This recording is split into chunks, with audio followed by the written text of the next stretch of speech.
আইনজীবী সমিতির পক্ষ থেকে জাতীয়তাবাদী আইনজীবী ফোরামের পক্ষ থেকে সরকারকে ধন্যবাদ জানাই, কৃতজ্ঞতা প্রকাশ করি।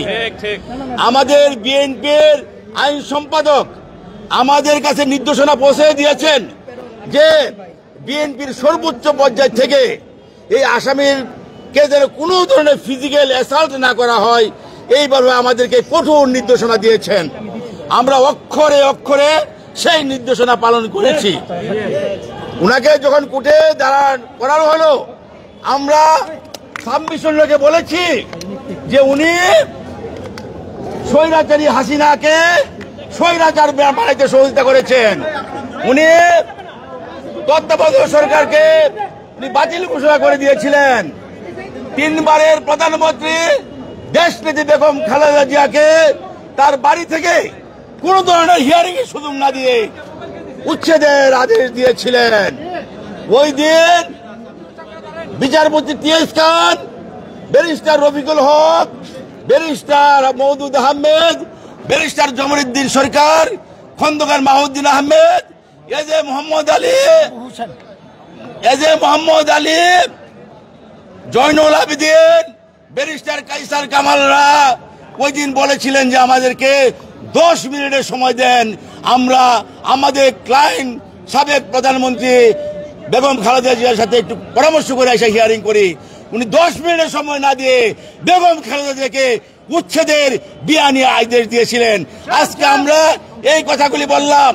এই দেশে হাজার হাজার মানুষকে হত্যার জন্য সে দায়ী, শত শত মানুষকে গুম করার জন্য সে দায়ী, এবং লক্ষ লক্ষ মানুষের বিরুদ্ধে হামলা মামলার একমাত্র সেই দায়ী।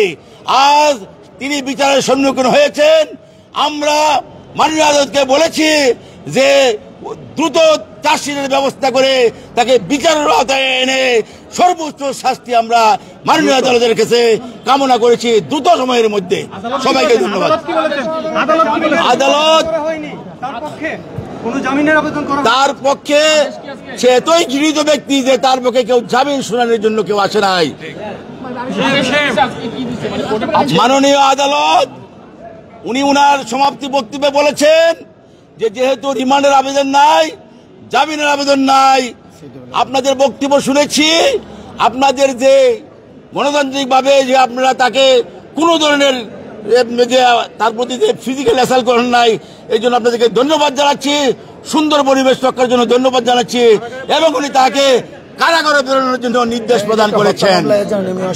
উনি হত্যা মামলার আসামি এবং এজাহার নামদারি আসামি, যাত্রাবাড়ি থানার মামলা, যাত্রাবাড়ি থানার মামলা নম্বর 44, 25/7/24 যুবদল কর্মী কায়েম হত্যার উনি মূল পরিকল্পনাকারী এবং আসামি হিসেবে ফরওয়ার্ডিং এ উল্লেখ করা হয়েছে। বন্ধুরা, আপনারা জানেন আমাদের যে মেইন পিপি ওমর ফারুকী স্যার উনি অসুস্থ, ওনার পক্ষে এখন রাষ্ট্রপক্ষে বক্তব্য দিবেন আমাদের এডিশনাল পিপি আমার নাম খুরশেদ আলম, জাতীয়তাবাদী ফোরামের এখানে এবং সাবেক সভাপতি খুরশেদ আলম।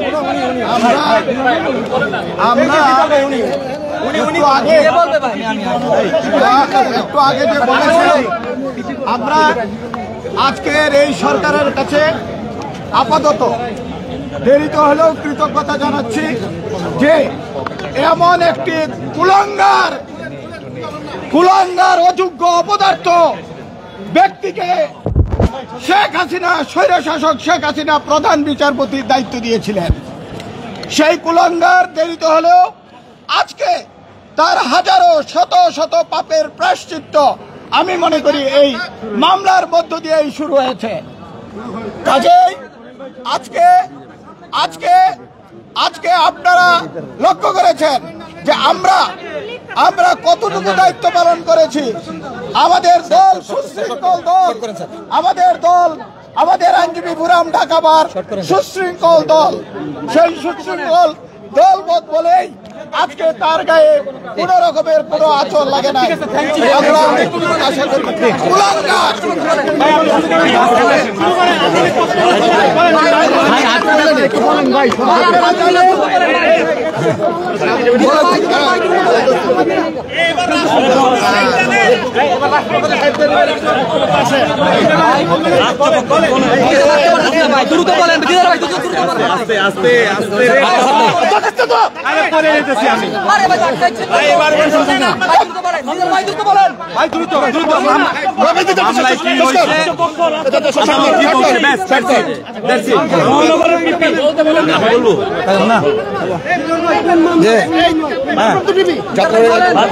জি আজকে যাত্রাবাড়ির 25/7/25 একটা হত্যা মামলায় সাবেক কলঙ্কিত অযোগ্য এবং স্বৈরাচারের দূষর এবিএম কাইরুল হককে বিজ্ঞ আদালতে গ্রেফতার করে আনা হয়।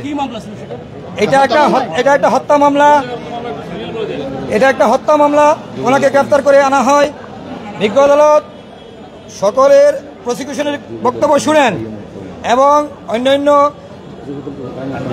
ক্ষুব্ধ আইনজীবীরাও বক্তব্য দেন, সিনিয়র নেতারাও বক্তব্য দেন। আজকে আমরা বিজ্ঞ আদালতে বলেছি যে এই কাইরুল হক বিচারপতি হওয়ায় বিচারাঙ্গনকে কলঙ্কিত করেছে। আজকে বিচারপতির যে সম্মান মানুষ জনগণ দিত এটা আর দেয় না। ওনার কারণে 17টা বছর উনি বিচারপতি দায়িত্ব পাওয়ার পর উনি নির্বাচন তত্ত্বাবধায়ক সরকারের পদ্ধতি বাতিল করার পর যে অত্যাচার নির্যাতন হয়েছে এবং গুম হত্যা এবং আইনাগর তৈরি হয়েছে উনার বদলতে হয়েছে। শেখ হাসিনা আজকে স্বৈরাচার হয়েছে উনার কারণে। উনি যদি সহযোগিতা না করতেন শেখ হাসিনা হয়তো স্বৈরাচার হইতে পারত না। বিজ্ঞ আদালতে আমরা এটা বলেছি। বিজ্ঞ আদালতে বলেছি যে এই হত্যা মামলায় উনি সংশ্লিষ্ট আছে এবং আমরা এটা বলেছি যে এই এবিএম কাইরুল হক জালিয়াতি করে রায় দিতেন এবং বিভিন্নভাবে রাষ্ট্রদ্রোহী কাজও করতেন। উনি এমন কোনো কাজ করে নাই যা বাকি আছে, পাপ এমন কোনো পাপ করে নাই যে বাকি আছে। বেগম খালেদা জিয়া সাবেক তিন তিনবার প্রধানমন্ত্রী, ওনাকে জোর করে এ আইনের দোহাই দিয়ে জাস্টিসের পাওয়ার ইউজ করে বাসা থেকে যে মামলা হয়েছে উনি কি নির্দেশ জানাচ্ছিলেন? আজকের যে হত্যা মামলা তদন্ত যাত্রাবাড়ি থানার একটা হত্যা মামলায় বিজ্ঞ আদালতে ওনাকে আনেন এবং এটা হলো কায়ুম আহমেদ মামলা, যুবদল নেতা উনার হত্যাকাণ্ড এর মামলা ওনাকে নিয়ে আসেন। আমরা রাষ্ট্রপক্ষে শুনানি করি। উনার পক্ষে কোনো আইনজীবী দাঁড়ায় নাই। উনি কি নির্দেশ দাঁড়াচ্ছিলেন? উনি এত অপকর্ম করেছে কোন আইনজীবী উনার পক্ষে দাঁড়াইতে চায় না। উনি নিজে সশরীরে থেকে এই হত্যাকাণ্ড ঘটিয়েছে এবং নির্দেশ দিয়েছে হত্যাকাণ্ড ঘটিয়েছে।